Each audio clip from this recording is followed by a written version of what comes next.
Welcome to another exciting episode of Rogue Finances and Life, where we are life and financially sound. For those of you that have been following my channel, don't forget to subscribe to my channel, smash the like button, and if you want to support my channel, you can support my channel through Patreon. All you have to do is follow the link on the description below. Now, for this episode, for those of you that have thoughts of being a real estate investor or going into real estate, my guest for today, Mr. Joe Rockey Jr. He is a real estate investor. He is in real estate, and he does talk about real estate, and so he gives you different keys of how to be a successful real estate investor. So I hope you enjoyed this episode. I hope you get something out of this. So now let's get into this. Welcome. I am here with my guest, Mr. Joseph Rockey. Joseph Rockey, he's a business creator who made countless opportunities happen. He created a successful real estate career beginning in the immediate aftermath of recession of 2009. So without further ado, here's Mr. Joseph Rockey. Yes, thank you for having me. Yeah, so it was not an awesome time when we entered into this real estate game. Prior to that, I was a financial advisor. I had the whole deck of cards, annuities, life insurance, investments, all that fun stuff. And I was rookie of the year my first year there. Second year, I was underclassman of the year, and third year I left. Long story short, it just didn't add up to what I thought it was going to be. I wanted residuals. That's what I was promised when I got there. And it took me until my third year when I realized the residual payout rate is 0.1%, which meant I would have to work 1,000 years to get 1 year's worth of life and residuals, which just did not work. So at the end of the day, we ended up switching up to real estate. Real estate at the time was one of the very few products that you could do where you would get paid upon a monthly basis in the form of rents.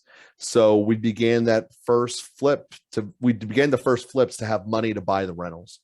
And that's what we did. So I did the first flips there in 11. They did not turn out super awesome, or at least the first one didn't. The second one was good. Third one was really good. And then that kind of started the trend there. I did flips until 2017. In which case all three of my crews kind of imploded in a 3-month span. And after that, I had this great marketing company developed where we would get all these leads to us, but I didn't want to fix them anymore.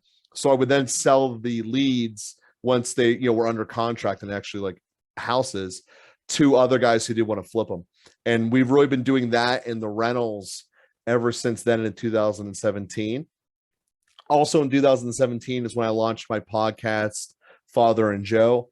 Father and Joe is basically recognizing that the country is in turmoil. It was even, in my opinion, it kind of began then because the transition from Obama to Trump in this country was not smooth. There was a lot of chaos. Basically, people became CNN or Fox people and didn't want to talk to each other, turning people into caricatures of each other. At least that's how it was portrayed on TV and Twitter. I really do believe the majority of people just tuned out and stopped caring.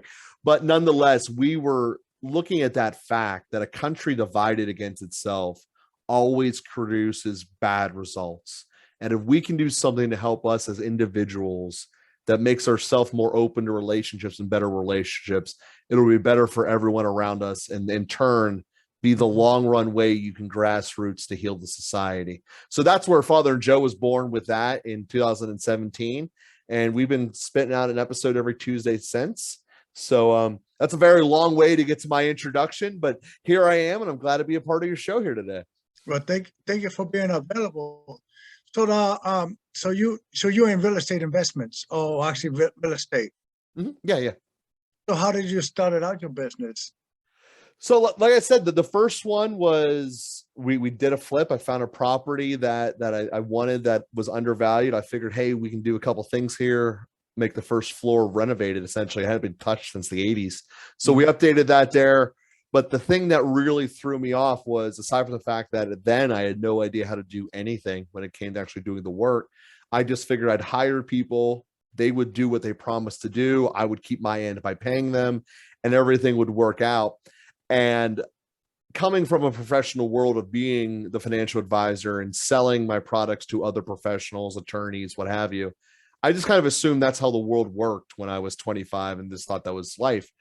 That was a very rude awakening with that first crew. They 100% took me advantage of me, took me for a ride, and that was just part of life.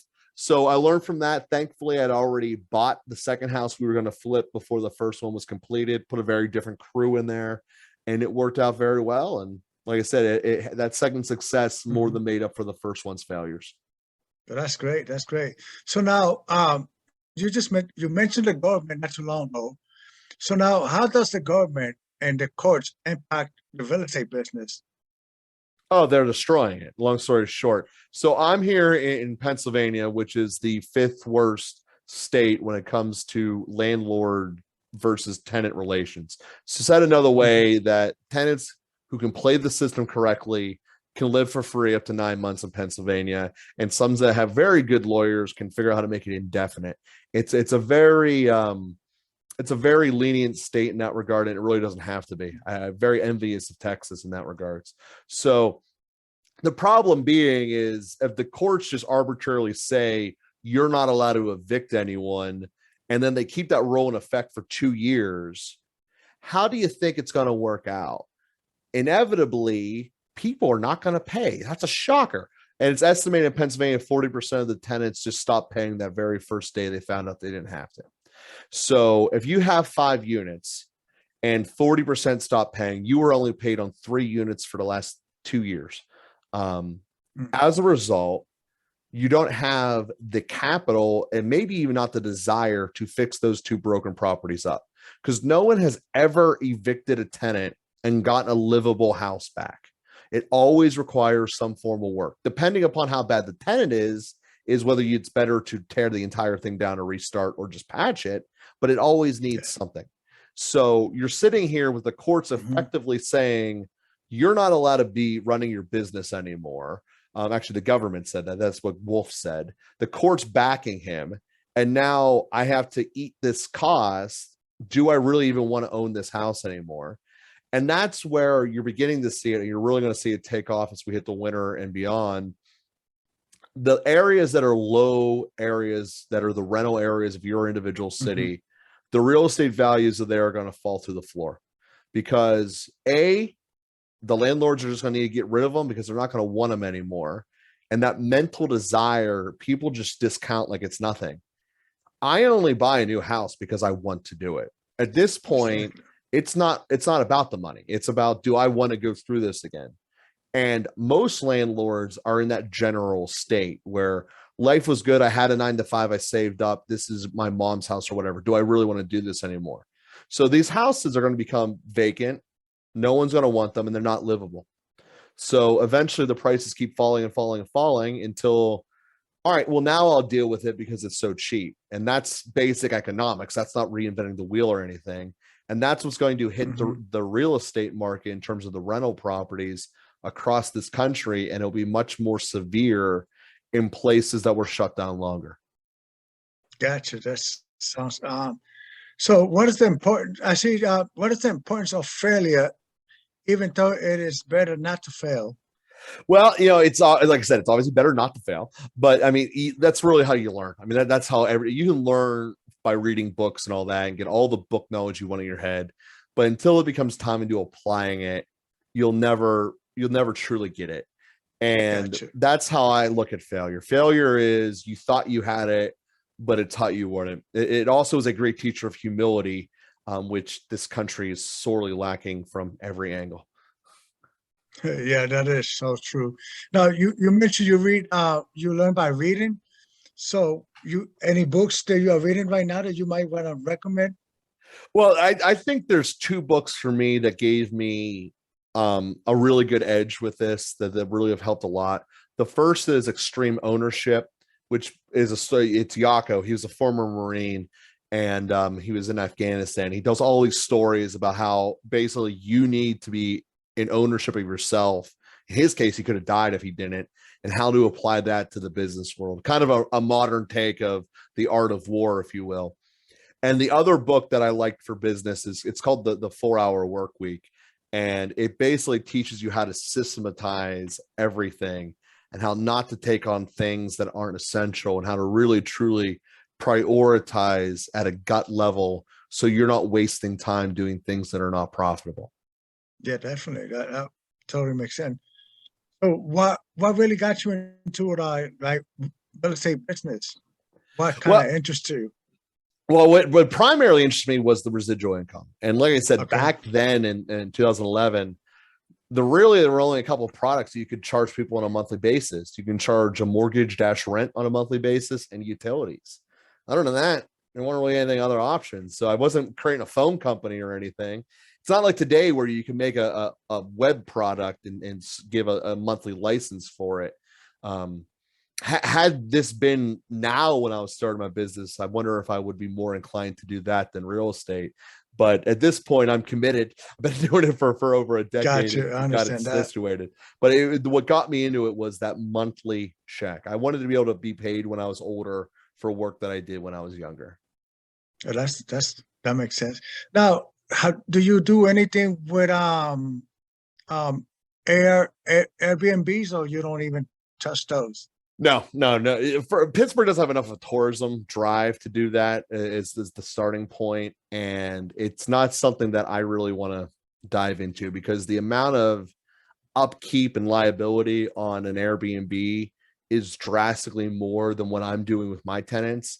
Basically, all of the maintenance of my properties now is the tenant's responsibilities, and you can't do that with an Airbnb. So I'd be constantly in there fixing things, and I don't want to live that as my life forever. So I put it on the tenants to take care of it. But likewise, they're also able to paint their daughter's room Barbie pink and make the house the way they want it.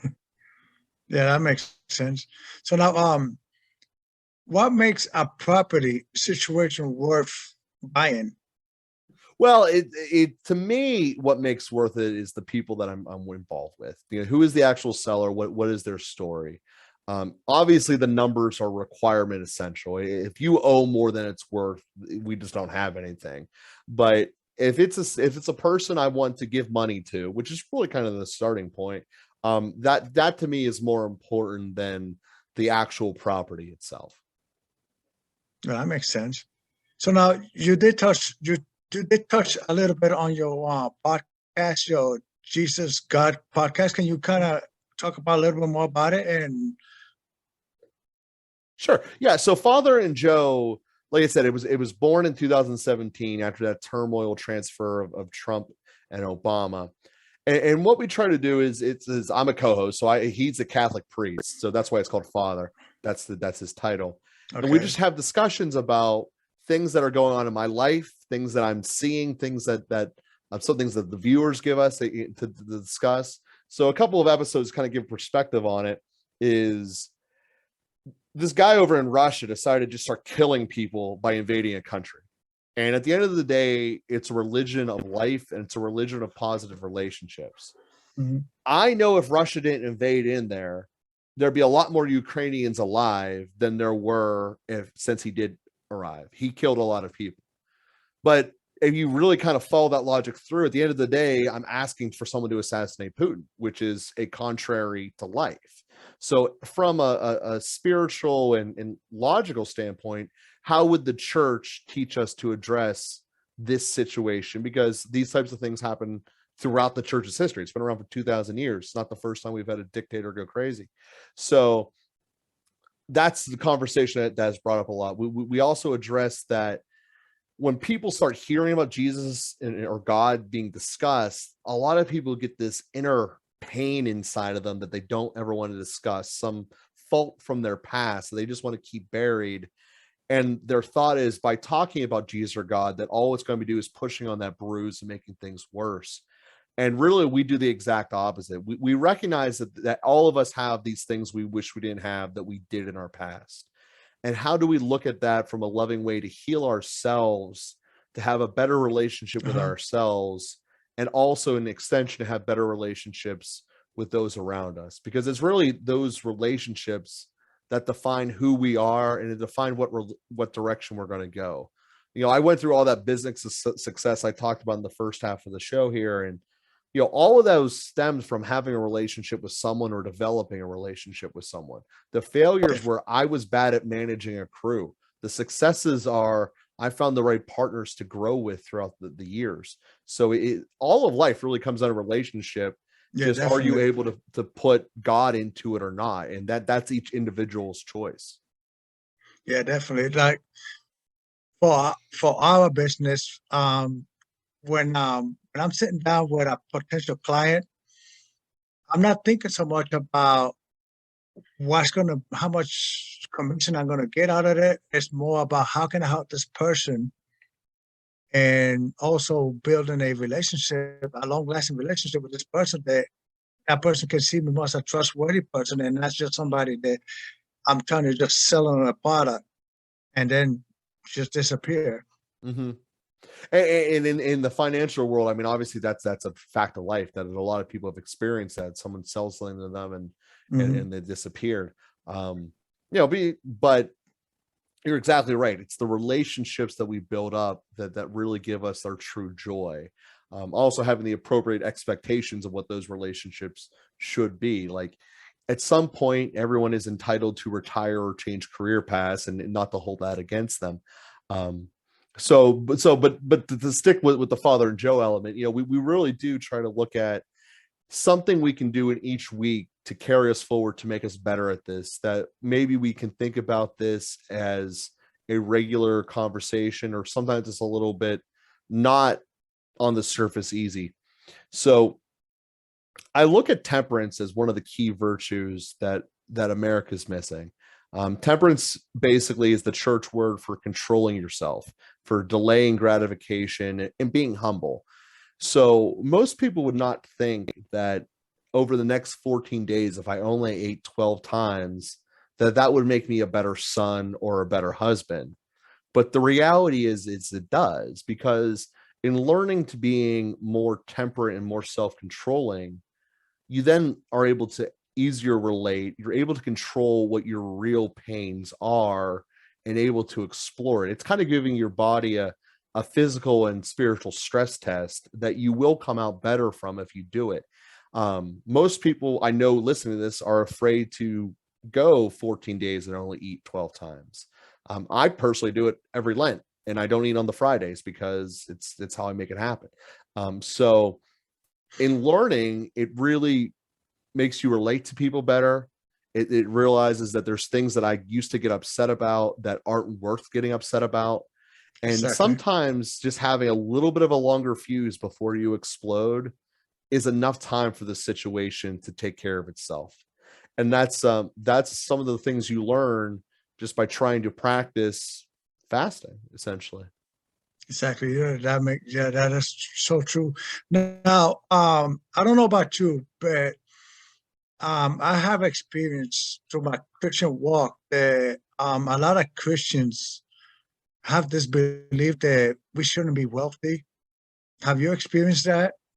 I personally went through a little bit of that. I found it not to be true, because at the end of the day, with our capitalist system, which I do believe is the most just system you can have, if you want to make change, it's a whole lot easier if you are holding the capital. So if you have the wealth, you can control where the donations go, which is a whole lot better, in my opinion, having the individual who created the wealth and learned the skills of how to do that. It's much better for that individual to distribute the wealth than some elected politician who has no idea how to create it to distribute the wealth. And that's why I believe at the end of the day, it's not just good for Christians to create and desire wealth. It's almost a necessity. If we're going to create a society, a culture that's going to improve, we have to have our fingerprints on it. And the way you can do that is through wealth. Obviously, you can do it through putting yourself in and applying your skills. But in our culture, the end result of applying your skills is wealth. And that's why I think it's very important for us to do it.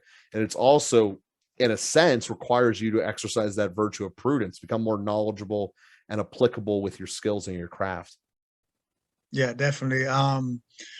It is, to me, when you really think about it, when you search the Bible, when you look at different parables in the Bible, different stories in the Bible, a lot of them, especially in the Old Testament, a lot of them are wealthy.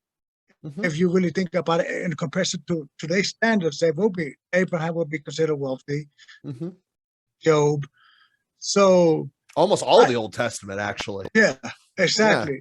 So to me, is like the Bible said that the real evil will be the love of money. It's not so much having wealth to be able to do more stuff with it and help people, and to me, to be able to expand God's kingdom, but it's making that money your God. That's when the danger could, if the true evil will be is creating that a God out of the money. Exactly. You can see it manifest in our current society on two ends of the economic stream.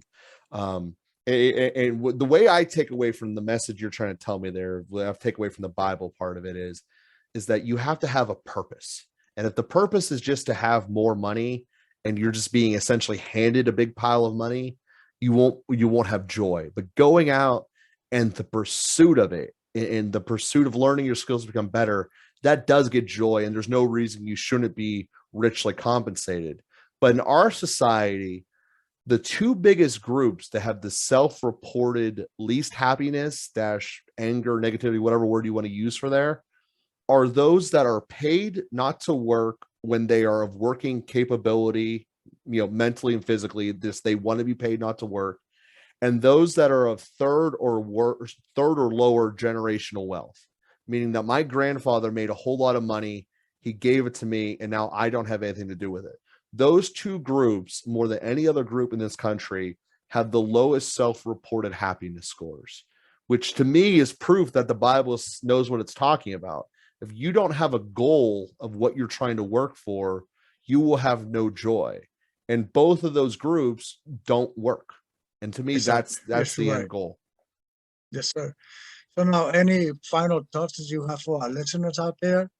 Well, like I said, I appreciate you giving me a chance to talk about Father and Joe on your show. Definitely, today. Yes. So I greatly appreciate that. I welcome everyone to come take a listen. As I mentioned before, every Tuesday we debut on all the major distributors, and it's the word Father and Joe. 3 words, Father and Joe. And we invite you to take a listen to it, because we really do know that it helps people. And to kind of give a message to your individual listeners, life is about relationships, and we all have this mentality that I can be one way with this guy, another way with this guy, and another way with this guy, and that's flat out false. No one can be a horrible father, a good employee, and a great son. It's impossible. You are going to end up being what you are across all levels.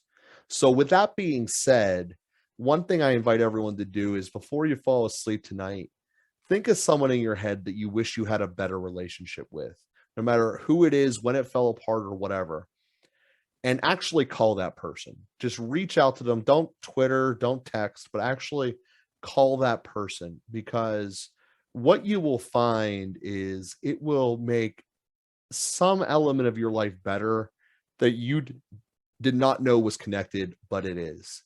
And these things that are in our back of our mind that we can try to quiet down and shut up, they might stop talking to us after a couple of years, but they manifest in our bodies in different way.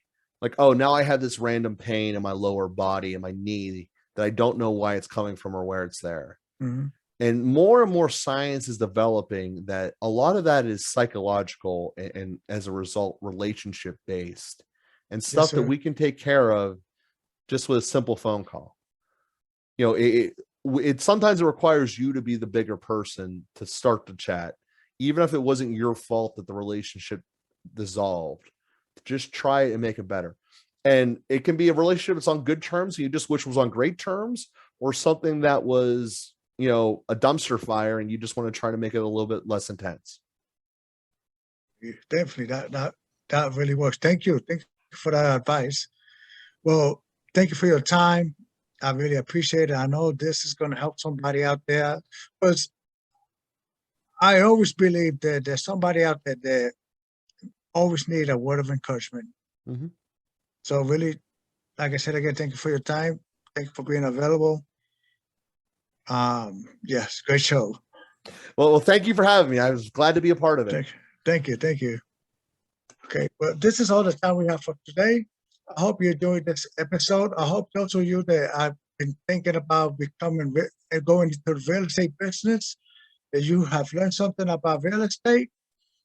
And those of you that are looking for a good inspirational podcast, you can always check out Father and Joe in every area where podcast is being played.